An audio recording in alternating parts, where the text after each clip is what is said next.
nightmares? Does it get better? It gets tolerable. Gears drops the war part and comes in swinging with Gears 5. This time we take on most of the game with Kate, a character who isn't doing too well mentally. Flashbacks and visions of her being a locust and them wanting her to be the next queen. Things just aren't looking good for our heroes here.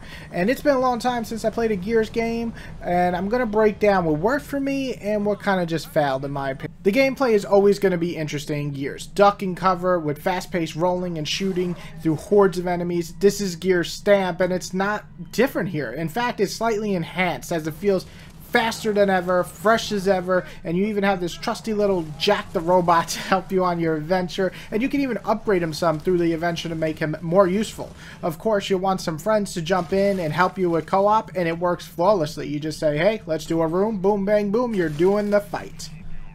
One of the best features of Gears was always the graphics. High-end for sure, but now we get something better. It's mostly because the environments. They're huge in this game, and this is definitely the biggest Gears of War, as it almost becomes an open world in some areas, and you travel through these icy plains or these deserts, and in between two heavy corridor areas are those big areas. So the graphics are easily the best the series has ever been, and I honestly expect nothing less.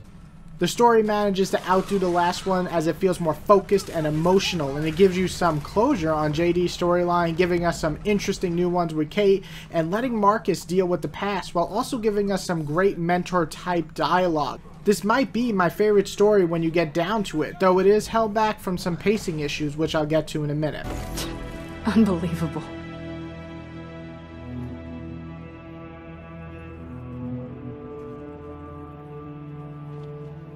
Sam, we're ready for extraction.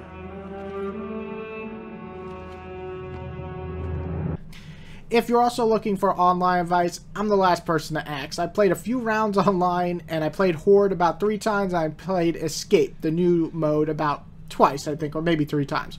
Horde is basically what it's always been, and if you got the right group of friends, it's just fun. I mean, there's not much more to say. It's a fun mode where you just go against a horde of baddies until you can't anymore, or you win. Escape is interesting. You're actually going to use the more stealth mechanics that were implemented in this game, but I played a few times. I was kind of done with it, but it is a cool and interesting mode and something different. And online versus mode, it's fast, it's fun, you got the right group of friends with you, you're going to have a blast. But again, online is not really my thing. But Gears is pretty damn good still. I can't really have any faults with the online. It all worked. I didn't run into any big issues, and that was great.